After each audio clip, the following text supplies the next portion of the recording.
Ladies and gentlemen, thank you for standing by and welcome to the Freeport-McMoRan fourth quarter conference call. At this time, all participants are in the listen-only mode. Later, we will conduct a question-and-answer session. If you wish to ask a question during the Q&A session, press star one on your touchtone phone. If you require assistance during the conference, please press star zero. I would now like to turn the conference over to Mr. David Joint, Vice President, Investor Relations. Please go ahead, sir. Thank you, Regina, and good morning, everyone. Welcome to the Freeport conference call. Earlier this morning, FCX reported its fourth quarter and full year 2025 operating and financial results.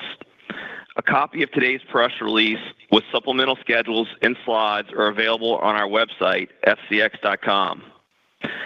Today's conference call is being broadcast live on the internet. Anyone may listen to the conference call by accessing the webcast link on our homepage. In addition to analysts and investors, the financial press has been invited to listen to today's call. A replay of the webcast will be available on our website later today. Before we begin our comments, we'd like to remind everyone that today's press release and certain of our comments on the call include non-GAAP measures and forward-looking statements, and actual results may differ materially. Please refer to the cautionary language included in our press release and slides and to the risk factors described in our SEC filings, all of which are available on our website. Also on the call with me today are Richard Adkerson, Chairman of the Board, Kathleen Quirk, President and Chief Executive Officer, Marie Robertson, Executive Vice President and CFO, and other members of our management team. Richard will make some opening remarks, Kathleen will review our slide materials, and then we'll open up the call for questions. Richard? Thanks, David. Thank each of you for joining our call today. We're pleased to report positive results for our fourth quarter. 2025 was a truly eventful year. Recent copper prices have been strong in the face of uncertainties from global trade, tariffs, and geopolitical conflicts. The future for copper remains bright. Kathleen will report on the notable progress we have achieved during the fourth quarter following the September mudflow event at PTFI. It is impressive and provides our organization confidence about our future. PTFI has a well-designed plan to recover. Now we must execute, and we will. Our long-term strategy commitment for Freeport to be foremost in copper remains intact. With our high-quality assets, our strong financial position, and our highly motivated, confident global team, I'm personally enthusiastic and confident about Freeport's ability to create significant value for our shareholders and all of our stakeholders. Kathleen? Thank you, Richard, and I'm going to be referring to our slide materials. We're very pleased to be here today to report on our fourth quarter results, review our 2025 performance, and update you on our initiatives, projects, and outlook for the future. Starting with slide 3 and looking back on our performance in 2025, our team demonstrated resilience in overcoming challenges and achieved meaningful progress on several initiatives to support a strong foundation and position the company for a positive long-term future centered on value creation. As we look ahead, we're strongly positioned as an experienced global leader with compelling opportunities to enhance values through our ongoing operational initiatives and future prospects for substantial cash flow generation, which support investments in profitable growth and returns to shareholders. We show our annual information on this slide, on slide 3, on copper sales, unit costs, and financial metrics for the year 2025. We finished the year strong with copper sales and net unit cash costs slightly better than our adjusted guidance for the year. Despite the Grasberg incident, which impacted annual copper volumes by approximately 10% compared to our plan going into 2025, our consolidated unit net cash costs for the year of $1.65 per pound were within 3% of our guidance going into the year, and adjusted EBITDA of nearly $10 billion for 2025 was similar to 2024 levels. From a big picture standpoint, the results demonstrate the benefits of our diversified portfolio of copper assets. It's clearly evident in our strong fourth quarter financial results, the strength of our Americas business in this environment. I'm going to turn to our focus areas for 2026, where we summarize on slide 4 our priorities. The first is execution. This is a hallmark of the Freeport culture. We're committed to maintaining Freeport's long track record for successful execution, carefully planning our work, and bringing relentless focus and energy on achieving our plans. The Grasberg incident was humbling, but our team has risen to the challenge and is dedicated to safely and sustainably restoring our operations as we go through 2026. Across the business, we're sharply focused on delivering our planned volumes, meeting our cost targets, executing capital projects safely and efficiently, and on maintaining discipline each day on the underlying metrics which drive our results, managing risk, overcoming unforeseen challenges, and staying on top of what matters, both for the short term and the long term. A second key focus area is crystallizing value in our leach opportunity. This is a meaningful value driver for our business, given the opportunity for near-term, low-cost growth. The work we have done in recent years position us to scale production in the coming years, and we're targeting a 40% increase in 2026 from this initiative on our path to achieving 800 million pounds per annum. Third, we're adopting innovation, automation, and new technologies to drive enhancements to reliability, efficiencies, and overall operational performance. These initiatives show promise for significant value as we work to reduce costs and enhance growth and profitability of our U.S. business. We have a robust profile of organic growth options and will continue to advance these initiatives during the year. We've got 3 major projects in the Americas that provide optionality for future growth. And as we go forward, our team is focused on opportunities to increase margins and cash flows through greater efficiencies and disciplined investments in long-term growth. Turning to the markets on slide 5, prices on the LME during 2025 traded in a broad range between $3.87 per pound and $5.68 per pound, averaging $4.51 per pound for the year. On the U.S. COMEX exchange, average prices for the year were slightly higher, although the differential is not significant year-to-date in 2026. Prices have risen significantly in recent months, with current LME prices approximately 30% higher than the 2025 average. During 2025, copper prices largely tracked macro sentiment, market-weighed U.S. dollar weakness, expected U.S. rate cuts, accelerating AI and technology-driven demand, and Chinese stimulus against mixed economic data, uncertainty around tariff and trade policy, economic pressures in China, and elevated geopolitical risk. At a micro level, demand benefited from secular demand trends associated with electrification and AI data centers and offset the impact of weakness in private construction and more cyclical sectors. Supply disruptions in copper and regional trade distortions, which drove significant material to the U.S., also impacted copper markets during 2025. In the U.S., our customers are reporting that data center demand represents the most significant source of growth for power cable and building wire. This growing sector is offsetting weakness in traditional demand sectors in residential construction and autos. Demand from China continues to be supported by significant investments in the electrical grid and continued growth in China's production of electric vehicles. China's demand for copper continued to grow during 2025. As you'll see in this chart, global inventories of copper on exchanges have risen in recent months during a period of sharp increases in copper prices. Most analysts are projecting that the market will be tightly balanced during 2026, with some projecting deficits and others small surpluses. Copper's superior conductivity make it the metal when it comes to electrification. Massive investment in the power grid, renewable generation, technology infrastructure, and transportation are driving increased demand for copper, and forecasts call for above-trend growth and demand for the foreseeable future.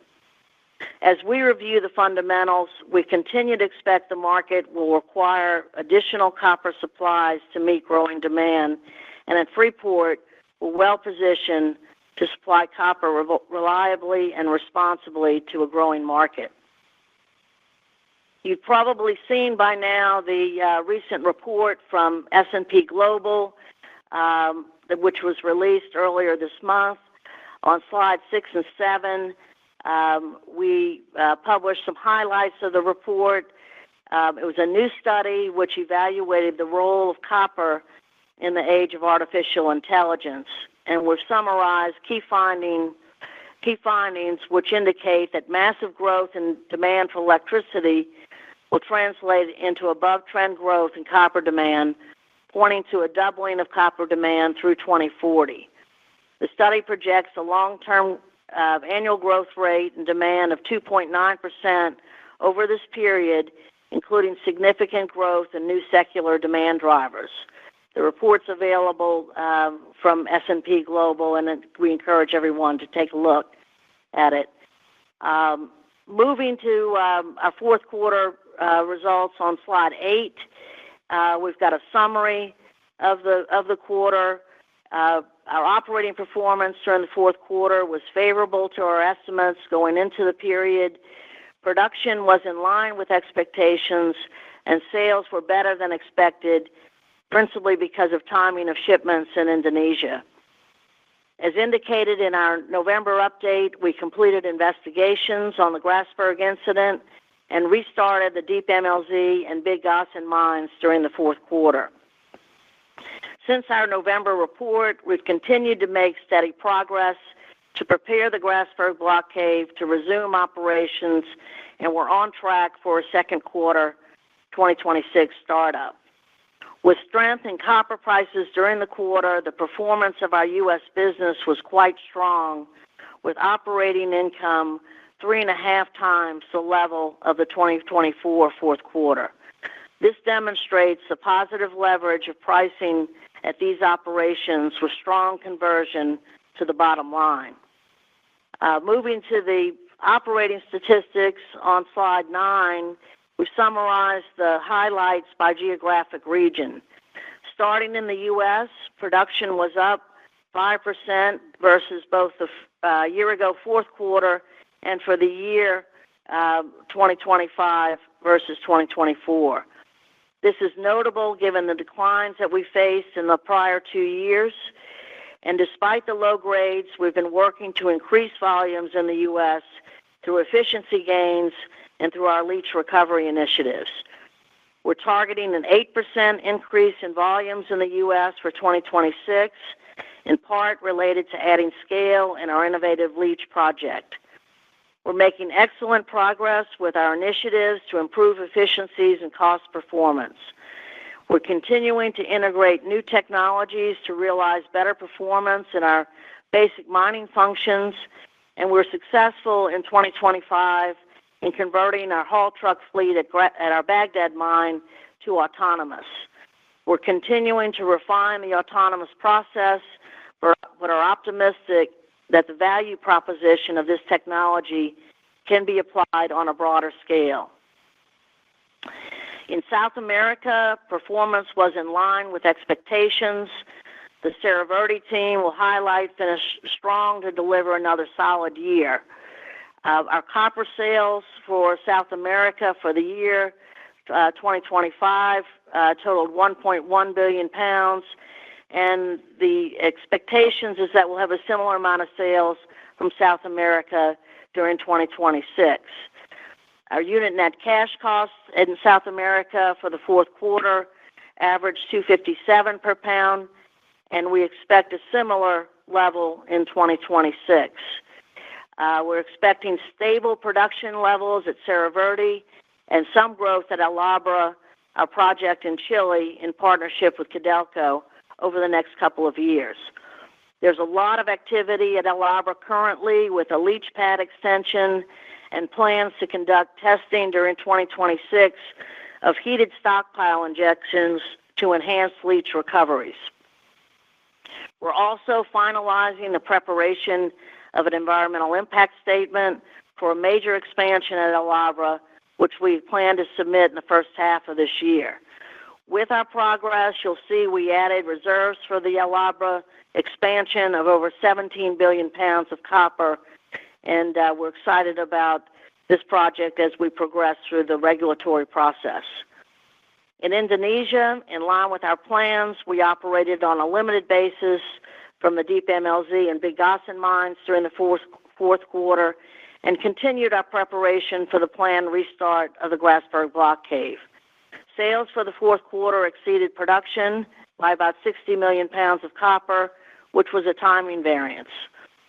Operations at one of two smelters resumed late in the year, and the new smelter remains in standby status with an expected restart later this year. We've made great progress to restore operations at the Grasberg block cave, which we'll cover in more detail on the next two slides. On slide 10, we provide a refresher from our November call, the various work streams required to safely restart operations at the Grasberg block cave. As a reminder, the Grasberg block cave represents the most significant contributor in the district. We provided a schematic on the right showing the various production blocks within the Grasberg block cave. And as a reminder, the incident occurred in production block 1C. Our plan incorporates a phased restart and ramp up of the Grasberg block cave beginning in the second quarter, initially in production blocks 2 and 3, followed by production block 1S in middle of 2027, and finally production 1C at the end of 2027. With a successful ramp-up of production blocks 2 and 3 beginning in the second quarter, we expect to have 85% of production restored in the district in the second half of this year. The milestones for restarting production blocks 2 and 3 include cleanup of the mud in the tunnels, principally in the service area, the installation of cement plugs to isolate the panels in production block 1C and to ensure there's no connection to the surface, and replacement of the electrical and communication systems damaged in the incident. For production block 1S, the repairs are expected to extend beyond the restart of PB2 and PB3, principally to install additional protective barriers and replace a number of damaged chutes used to transport ore to the haulage level. We continue to target a restart of PB1, both PB1S and PB1C, during 2027, and we're going to continue to progress the reopening plan as we monitor progress with various mitigation initiatives for the production block 1. We're incorporating recommendations from the investigation to enhance our risk management and mitigation. The incident highlighted the need for more dynamic cave management plans tailored for various conditions and for more robust controls and operational procedures to address areas subject to risks from an external mud rush. In addition, we're continuing to adopt new innovative approaches to mud drainage solutions for the pit bottom. We've got those described on slide 31. And to adopt emerging technology for imaging to improve cave shape monitoring, and those are all being advanced. We've got a scorecard on slide 11. We're very pleased with the progress that we've made to date. We're tracking the plan Mud removals in the areas required to commence the startup of PB2 and PB3 is substantially complete, and the barriers being installed to isolate production block 1 are advanced and expected to be completed in the first quarter. With the installation of the protective plugs, infrastructure repairs are expected to move to completion by quarter end, positioning the restart to commence in the second quarter. We remain confident in reestablishing large-scale production and in our ability to safely operate this great ore body over the long term. The progress to date continues to de-risk the plan, and in executing the restart, our team will be vigilant in prioritizing safety above all else. We're pleased to report on our reserve at year-end 2025. Those are reported on slide 12. As you know, at Freeport, we benefit from a significant reserve and resource position where we have established operations and successful track records. A summary of the reserves are indicated here, where we continue to maintain long reserve lives and substantial resources to support long-term production and our growth opportunities. The reserve additions that we're reporting in 2025 are substantially in excess of our production, and those principally relate to the addition of over 17 billion pounds of copper for the El Abra project, which was previously considered a mineral resource. The reserves in Indonesia are included, and they're reported through 2041. And we note that an extension is in progress, and that would enable the portion of the reported resource to be included in our longer-term reserve plans. In addition to the reserves, we have significant incremental mineral resources, with over half located in the United States. We'll point out the large resource in the Safford Lone Star district as we continue to advance studies to evaluate a major opportunity there. Slide 13, we wanted to update you on our growth plans.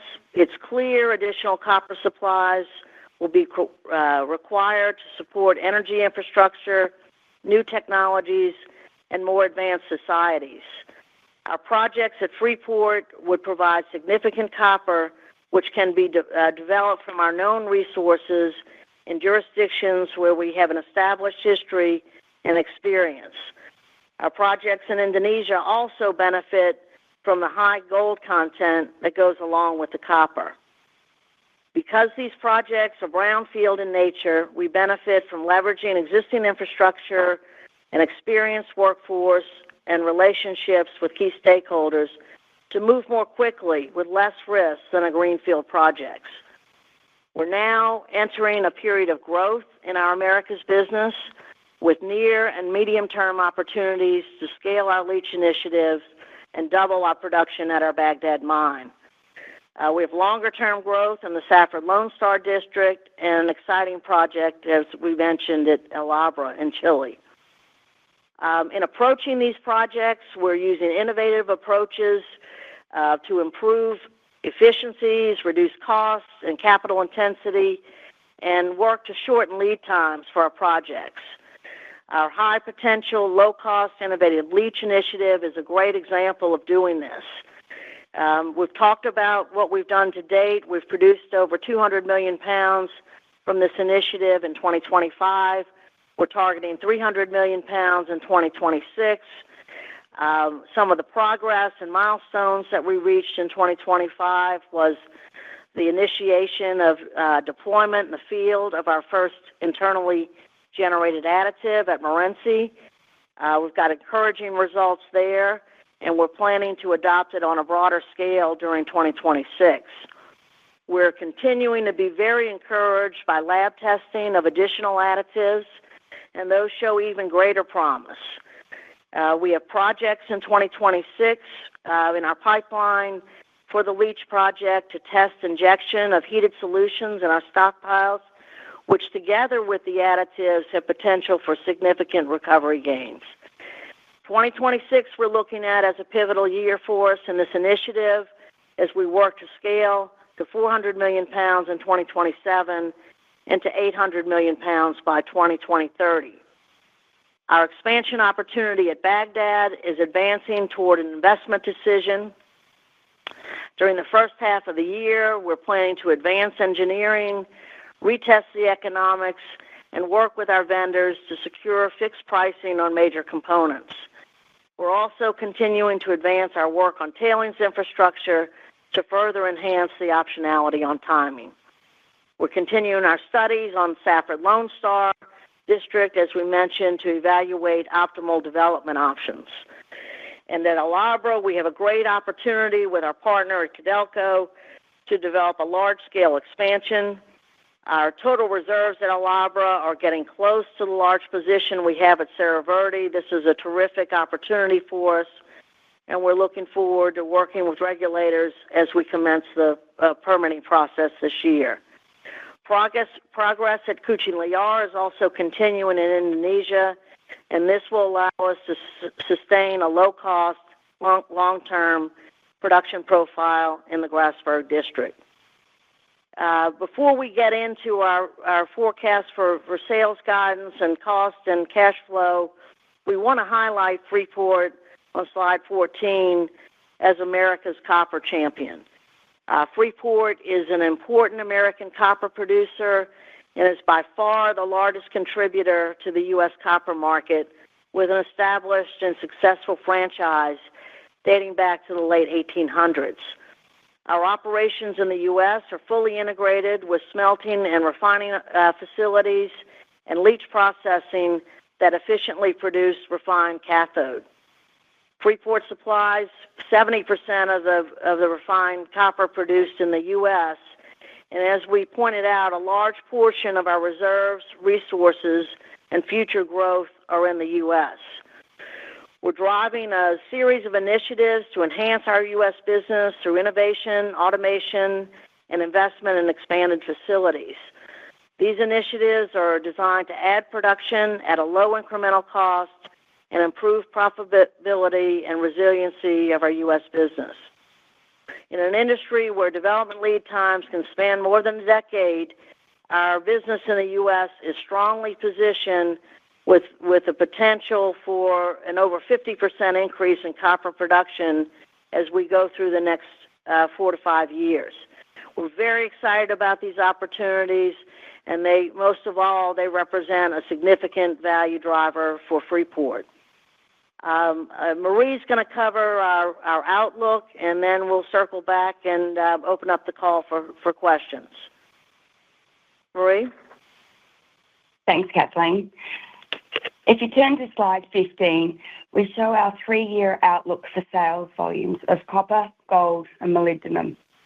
The plans are very similar to our last update in November. Our 2026 copper sales have been adjusted slightly to address the timing of sales between 2025 and 2026. As indicated, we expect growing volumes in 2027 and 2028 as we reach full recovery at Grasberg. We provide quarterly estimates on page 27 of the reference materials. We expect to be at a quarterly run rate of approximately 1 billion pounds per quarter in the second half of 2026. Unit net cash costs are expected to average $1.75 per pound for 2026, assuming byproduct credits priced at $4,000 per ounce of gold and $20 per pound molybdenum. With growing volumes, our first half costs are expected to be above the average for the year, with second half costs approximating $1.25 per pound, which is more reflective of a normalised run rate. Flipping to slide 16, putting together our projected volumes and cost estimates, we show modelled results on slide 16 for EBITDA and cash flow at various copper prices, ranging from $4 to $6 per pound of copper. These are modelled results using the average of 2027 and 2028 with current volume and cost estimates and holding gold flat at $4,000 per ounce and moly flat at $20 per pound. Annual EBITDA would range from approximately $11 billion per annum at $4 per pound copper to over $19 billion per annum at $6 copper, with operating cash flows ranging from approximately $8 billion per year at $4 to over $14 billion per year at $6 copper.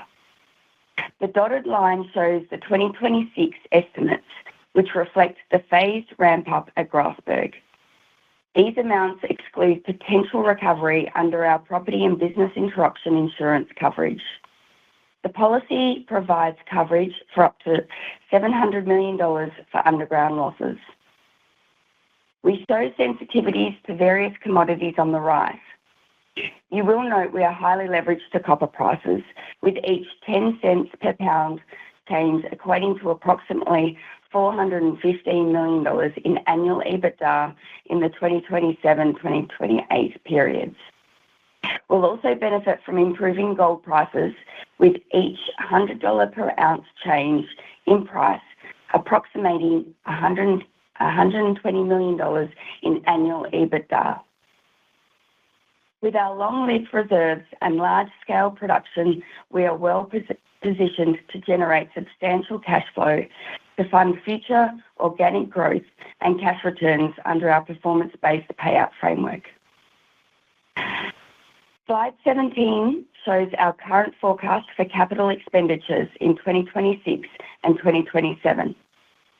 Capital expenditures for 2025 totaled $3.9 billion, $500 million below our plan going into 2025, and are expected to approximate $4.3 to $4.5 billion in 2026 and 2027. We have added $150 million in capital in 2026 to advance engineering and early works at Bagdad to enhance optionality as we work towards an investment decision targeted in the second half of the year. The discretionary projects approximated $1.4 billion in 2025 and are expected to approximate $1.6 to $1.7 billion per year in 2026 and 2027, with roughly 50% related to the Kucing Liar development and the LNG project at Grasberg. The balance includes acceleration of tailings and other infrastructure to support the Bagdad expansion, the Atlantic Copper Circular Project, which is expected to be completed during 2026, and capitalised interest.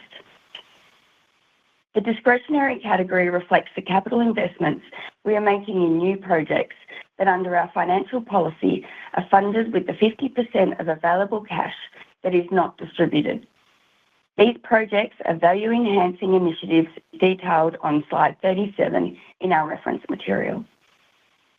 We continue to carefully manage capital expenditure and will continue to deploy capital strategically to projects with the best return and risk-reward profiles. And finally, on slide 18, we reiterate the financial policy priorities centred on a strong balance sheet, cash returns to shareholders, and investments in value-enhancing growth projects. Our balance sheet is solid, with investment-grade ratings, solid credit metrics, and flexibility within our debt targets to execute on our projects. We have no significant debt maturities during 2026 and have substantial flexibility for funding the 2027 maturities. We have distributed $5.7 billion to shareholders through dividends and share purchases and have an attractive future long-term portfolio that will enable us to continue to build long-term value for shareholders. Our global team is focused on driving value in our business, committed to strong execution of our plans, providing cash to invest in profitable growth and return cash to shareholders. Thank you for your attention. We'll now take your questions. Ladies and gentlemen, we will now begin the question and answer session. If you wish to ask a question, press star one on your touchtone phone. If your question has been answered or you wish to remove yourself from the queue, please press star one again. If you are using a speakerphone, please pick up your handset before pressing the numbers. We ask that you limit your questions to one. If you have additional questions, please return to the queue. Our first question will come from the line of Carlos de Alba with Morgan Stanley. Please go ahead. Yeah, thank you very much, everyone. Great to see progress in Indonesia. Just wanted to understand maybe a little bit the guidance for the outer years, considering the opportunity in leaching that you have in North America. Does the numbers, your guidance, include the leaching reaching around 800 million pounds in 2028, or it is not included in that official guidance? Good morning, Carlos. We've included in our outlook between 250 and 300 million in 2026, and have not included anything beyond that for expansion. So it's around the long term. We've got around 250 million pounds in these numbers, and have the opportunity. We expect to be at 300 this year, with an opportunity to scale to 427. So there's some upside in our numbers, obviously. The slide where we're showing what the potential is, getting to 2 billion pounds in the U.S., includes the Bagdad expansion and getting the incremental volumes out of the leach program. So we have the potential to get to roughly 2 billion pounds in the U.S., but those aren't included in the 27, 28 guidance at this point. All right, great. Thank you. Our next question comes from the line of Katja Jancic with BMO Capital Markets. Please go ahead. Hi, thank you for taking my question. The unit cash costs in South America are moving higher. Can you maybe elaborate what's going on there and how we should think about costs there over the next few years? Yes, Katja, in South America, we're forecasting net cash costs in the 258 range on average for 2026. Those are very similar to what we experienced during the fourth quarter of $2.57 per pound. When you look at the comparison to 2025, the increase relates mostly to labor and energy, power costs, as well as labor. You know, you've got also a weaker dollar as well. So that's reflective, but it's very similar to what we experienced in the fourth quarter, and we've carried that run rate forward. Thank you. Our next question comes from the line of Alex Hacking with Citi. Please go ahead. Yeah, thanks, Kathleen and team. The 2027 target to get cost in the U.S. down to $2.50 a pound, could you maybe elaborate on how you plan to get there? Because, you know, cost last year was around $3.10. You're guiding to around $3 next year. Sorry, $3 this year, even with, you know, a nice increase in U.S. production. Like, how are you getting another 50 cents out by 2027? Thank you. It's really a target, and it assumes that we're successful with scaling our leach opportunity, as well as continuing to drive efficiencies within the U.S. business. So it's really coming from adding volumes at a low incremental cost. We have a number of initiatives, not only in the leach initiative, but we have a number of initiatives really as we look at our U.S. operations focused on minimizing downtime, improving all of the efficiencies. And so we have really an opportunity to increase our volumes, basically with the same operating rates that we have today. So that's the target that we have, and bringing in lower cost volumes will bring down the average. Thank you. Our next question comes from the line of Bob Brackett with Bernstein Research. Please go ahead. Good morning. I'd like to talk about slide 14, where you highlight America's copper champion. If we think rough numbers, the U.S. consumes 4 billion pounds of copper, 2 billion of which is imported. In that context, if you look at your targets, you'd be adding, rounding up, 0.8 billion of that 2 billion of imports, which is a significant amount of those imports. And I'll highlight that leach initiatives deliver refined copper, not concentrate.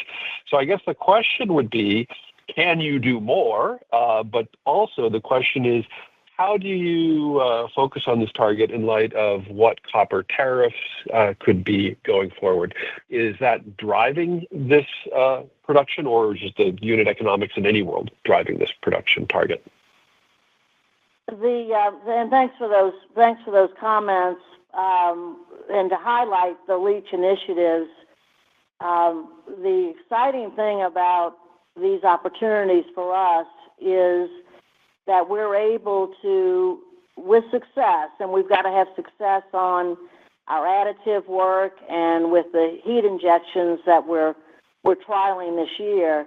With success, the incremental cost of these pounds of copper that we're bringing on are very low cost, relative to the cost of what you'd have to do to actually mine the material and take it all the way through a smelter. So these are very low incremental cost pounds. They do not require significant capital. We already have the material that's been mined, and it's really the processing piece, and spending some incremental dollars to improve recoveries is what we're targeting. So that is really a very exciting value creation opportunity for us when you're talking about adding these kinds of volumes in a relatively short period of time. When you think about copper projects taking 10 years or more, if we're successful here, we can be adding a new mine, with very, very low operating costs and very, insignificant capital expenditures. So that's a real opportunity for us. The Bagdad project is more of a conventional opportunity. As we've talked about, we've got a very significant reserve there. And what we have been talking about for a number of years now is the opportunity to build new processing facilities and bring that value forward. And we've been doing work on enhancing the optionality of that project. And as we look at that project today, it requires roughly a $4 average copper price to justify the investment. And of course, copper prices are higher, much higher than that today, and support the project. We look at a broad range of projects of copper prices when we qualify a project, but this is one we want to put our infrastructure where we have big reserve positions, and this is one where we believe it should be developed and can be developed within a short time frame. And so we're working to make sure that we have our arms around the capital and that we can execute the project efficiently. But that'll be a nice addition also to domestic production in the U.S. Tariffs, a quick follow-up. Oh, please. We're not really looking at tariffs to support this investment. We're because it's hard to predict what those are. We're just really looking at a broad range of absolute prices and how we can deliver a low operating cost mine and improve resiliency in the U.S. Great. Thanks for that color. A quick follow-up would be, in the past, you've talked about the next phase of leaching as being a phase 3. In today's presentation, you're starting to take that phase 3 and tell us specifically how you're going to achieve it. Should I interpret that to mean that your level of conviction in the 600 million pound target has increased over the last year or so?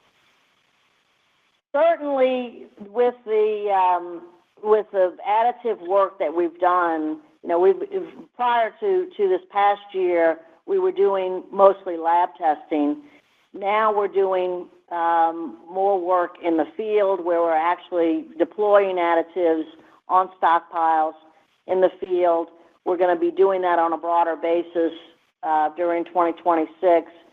And we've advanced these heat projects where essentially we're taking the solutions that we apply on the stockpiles and heating those solutions as injecting heat into the stockpiles. And so what I say is 2026 is a pivotal year for us because we should have results on how heat and additives combine, and that really will set us up for scaling the opportunity. But you're right, we've made really good progress, particularly on the additives. We're excited to test this heat opportunity both at Morenci and El Abra this year, and that's going to be very informative to us on our path. But we've made a lot of progress in converting some of the R&D work to early positive results. So the additive we end up with will likely be a little different than the additive we're using today. The additive we're using today is performing well. It is giving us incremental production, but we do believe, based on what we've been seeing in the lab, that we'll use a variety of additives depending on the stockpiles to drive the best recoveries that we can get. And we really think we're on to something. We've got more work to do, but this is a huge value creator for Freeport, and particularly in our U.S. business. Thanks for that color. Our next question comes from the line of Lawson Winder with BofA Securities. Please go ahead. Thank you very much, operator. And Kathleen, thank you for today's update. If I could just pick up on some of the comments you made on Bagdad 2X, could you maybe give us a sense of a more precise timing this year for the update? That would be one. And then thinking about the CapEx, I mean, the slides highlight that the CapEx is still under review. What we've been seeing in the industry over the past several years is typical CapEx inflates at about 5% per year versus the 2023 $3.5 billion. Is that like a reasonable way to think about what's the level of CapEx inflation? And then are there any changes to the plan being contemplated with this latest updated study that could potentially change the approach or the overall mine plan or the CapEx? And then just finally, I mean, you highlight the attractiveness of this project at the current copper price, given that it works at $4. I mean, outside of the copper price, I mean, what other factors will you consider when thinking about approving this project potentially later this year? So I know that's sort of 4 questions, but really it's just about Bagdad 2X and a few more details on that project. Okay.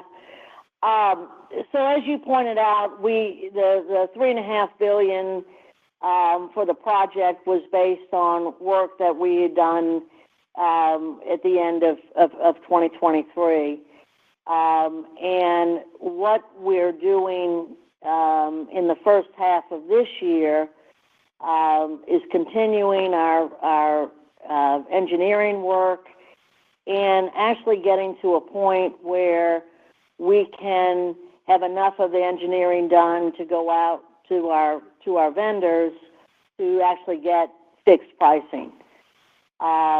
So that's really where we want to put ourselves as we go through the next 6 months, so that we have more concrete bids on what the project will cost.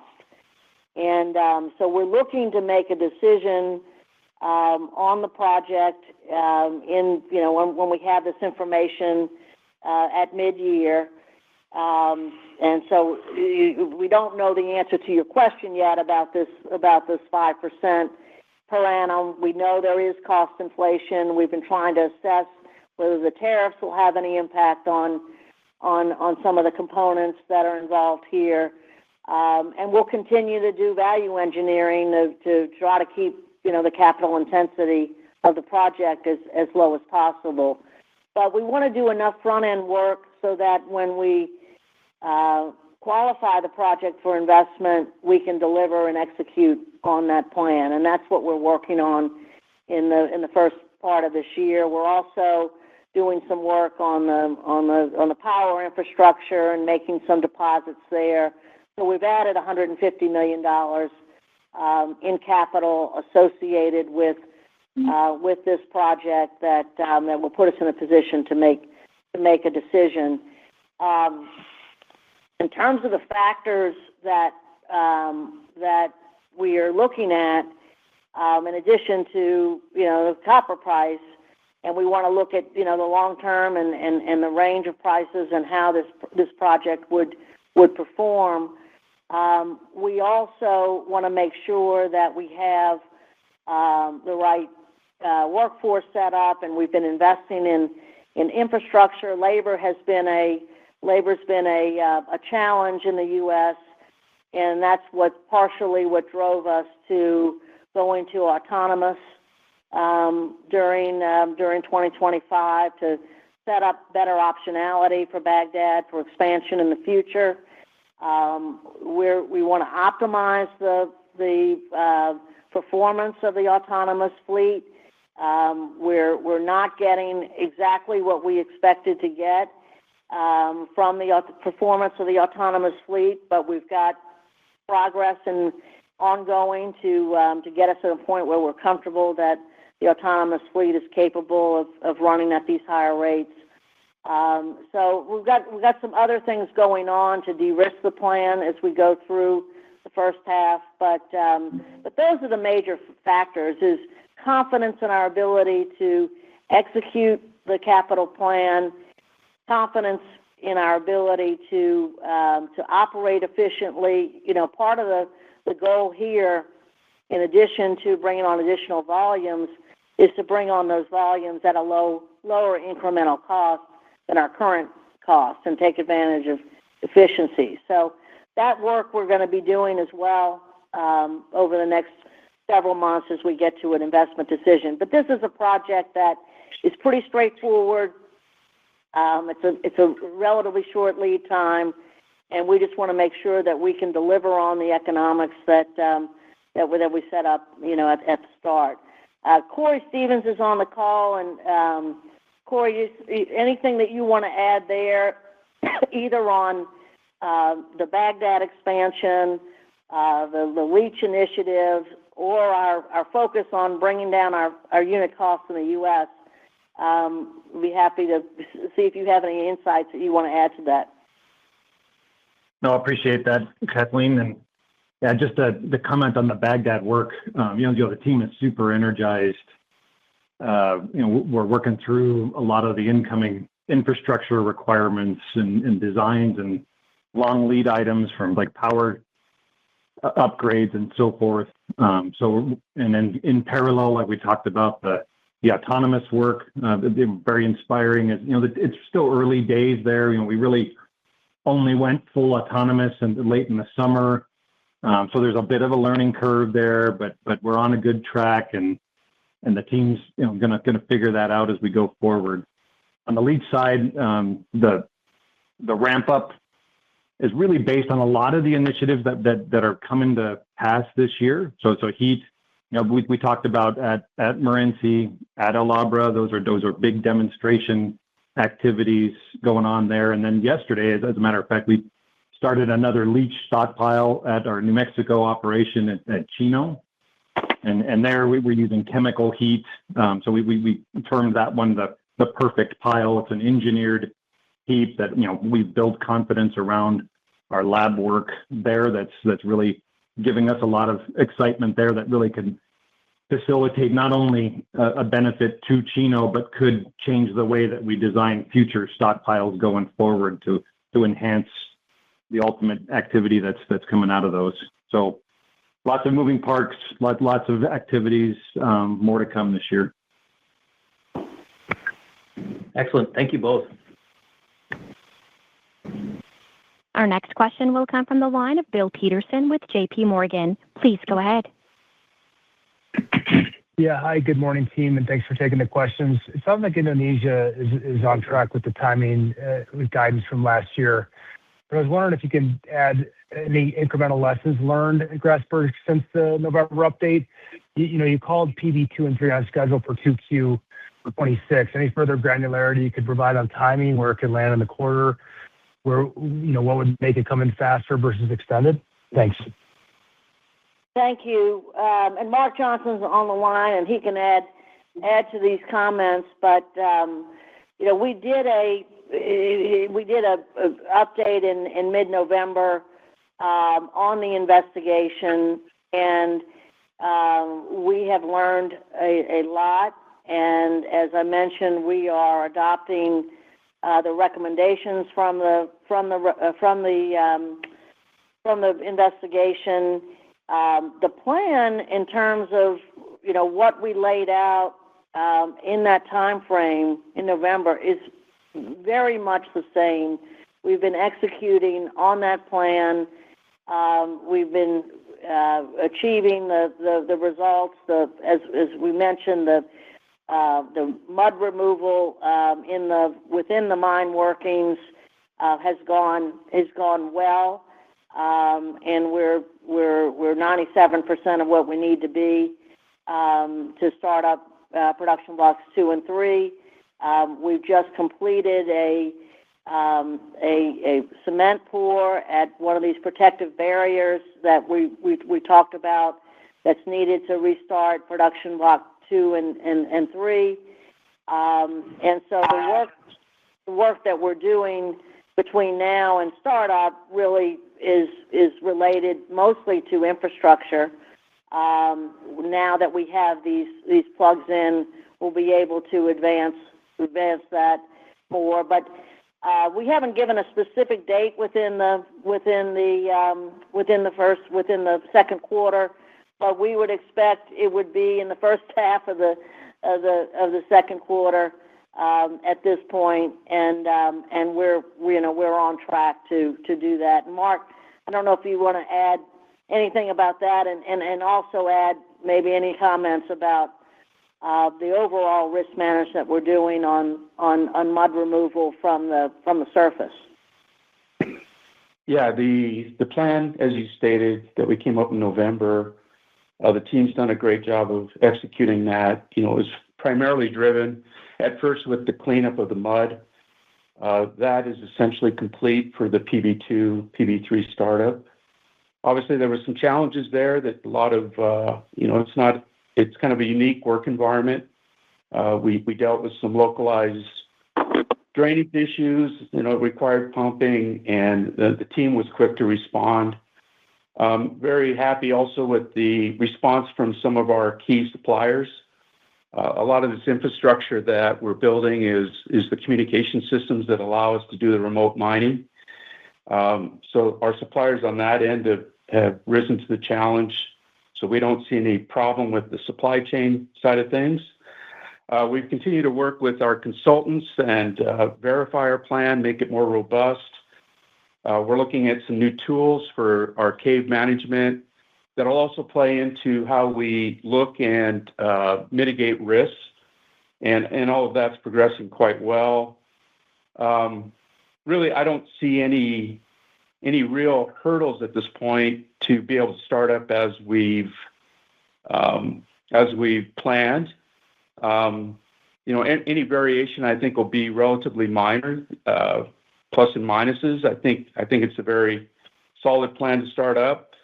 The ramp up, is something that we've spent time looking at as well. We have good history on that as to how how we'll reopen some of these draw points, do it in a very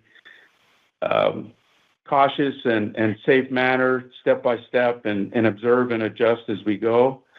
So anyway, I'm very happy with the overall progress and where we are today. So PB2 and PB3, is the lion's share of our production, and then obviously we're also working towards the PB1 area restart. Thank you, Mark. Thanks for all the color.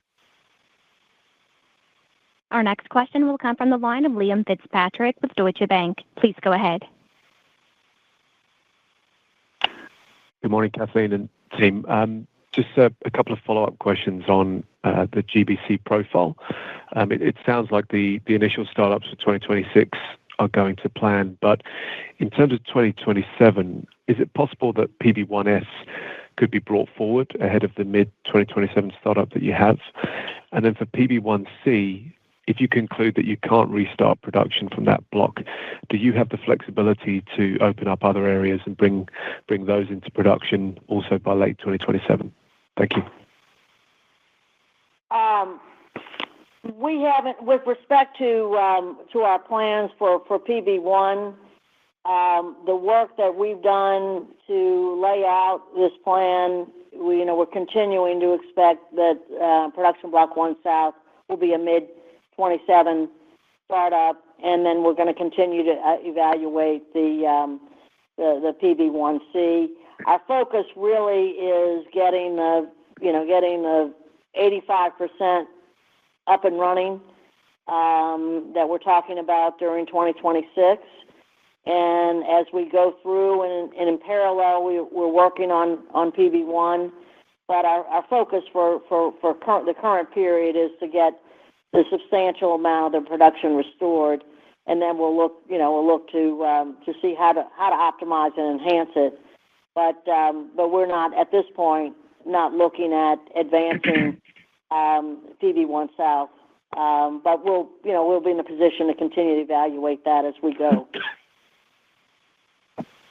Okay, thank you. With the question about the PB1C, do you want to comment on that?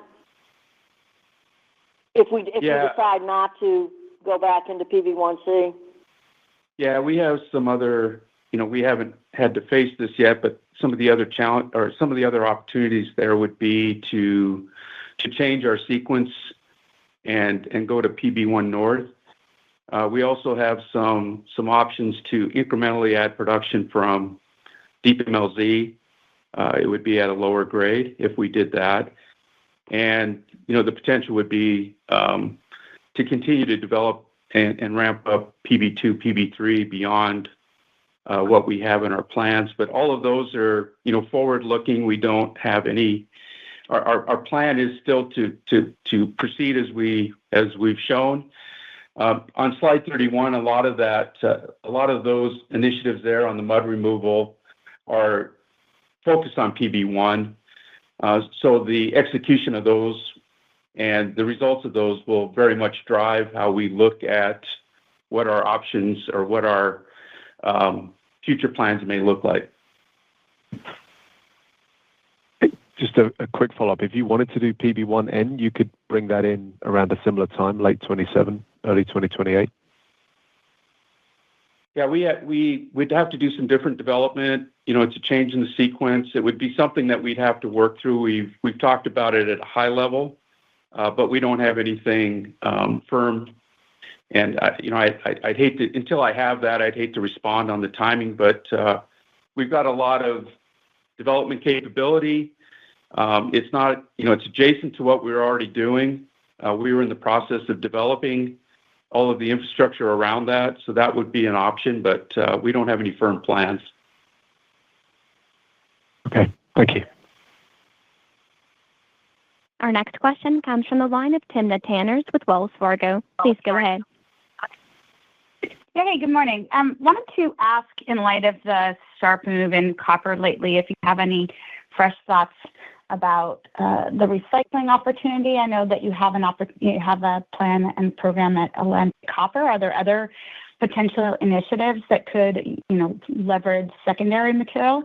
And then along those same lines, any thoughts on substitution? So copper for silver and solar, but also aluminum for copper and other applications would be great to get your thoughts. Thanks.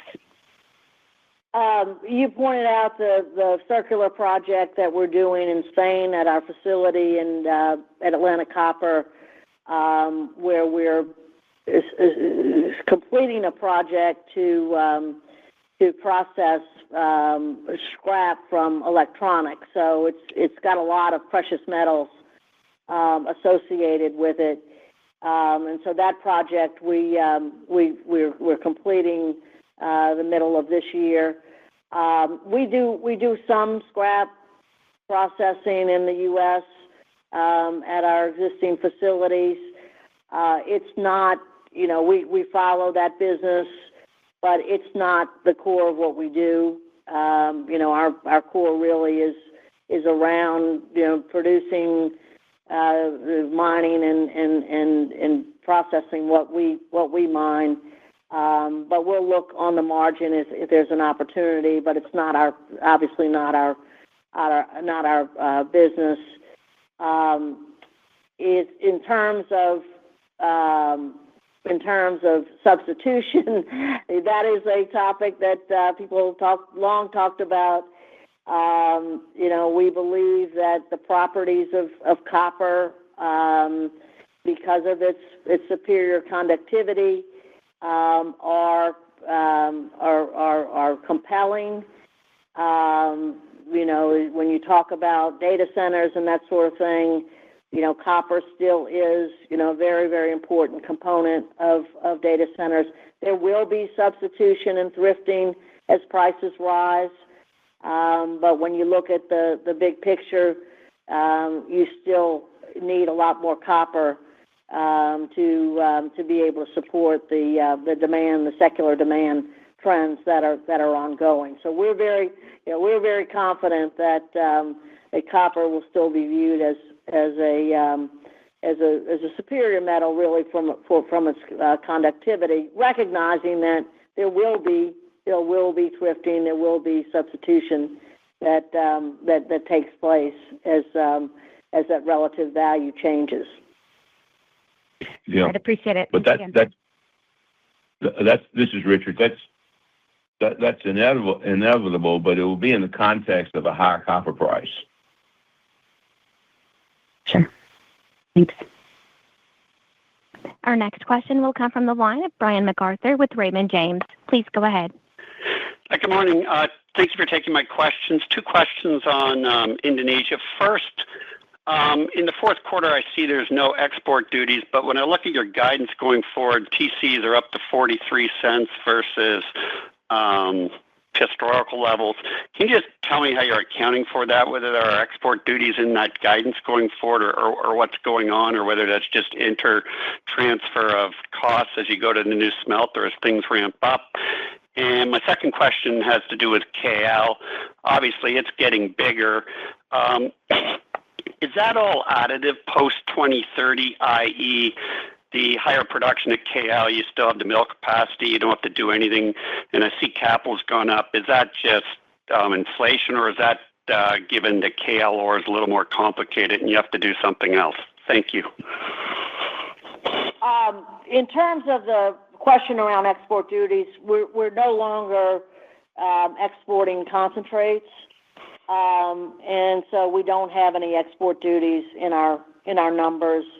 The TC number is really just the internal smelter costs, the operation of the existing smelter, as well as the tolling fees that we pay, or the operating costs of the new smelter and the tolling fees we pay at PT Smelting. So they're really kind of internal costs.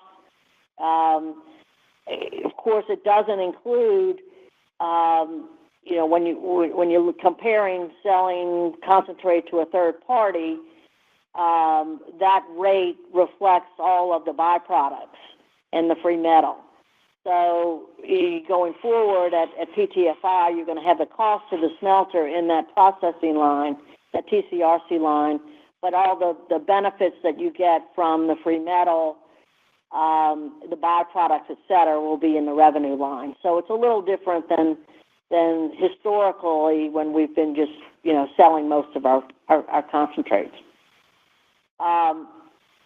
And Brian, we can follow up more with you on that if that didn't fully answer it. But on the Kucing Liar, this is actually a positive here. We've been looking for some time at what's optimal between Grasberg Block Cave and Kucing Liar operating rates to look at what is optimal from an NPV standpoint. And as you know, the footprint of KL is very big, and a lot of it was just carrying forward after 2041. But in looking at the Grasberg Block Cave and Kucing Liar, and the need potentially to invest in pyrite handling and processing facilities for certain types of ore, we developed a plan that allowed us to defer a significant amount of pyrite processing that would have been associated with Grasberg Block Cave, and actually defer that out. And so you see KL rates going from where we were projecting 90,000 tons a day to 130. So we've added production from KL. Grasberg Block Cave is slightly smaller. All of this is just timing, because with an extension, we'll get those reserves over time. But this plan allows us to defer processing for pyrite. Got it. So you wouldn't have to make, the mill will be, 240 or whatever at its max like it used to be before. You're just substituting A for B in this process. Right, exactly. And what it allows us to do is defer the time frame when we need to spend capital on the pyrite handling. Great, thanks. And just back, we can take the rest of this offline, but just that 43 cents for Indonesia this year for treatment charges, is that inflated this year because we have a lower production rate and it's a ramp up, i.e. on an ongoing basis? Would it be better than that? Yes. Okay, thank you very much. And I will now turn the call back over to management for any closing comments. Thanks, everyone, for participating, for your questions. And if you have any follow-ups, David Joyne is available, and our management team is available. And we look forward to reporting our progress as we go through the year. Ladies and gentlemen, that concludes our call for today. Thank you for your participation. You may now disconnect.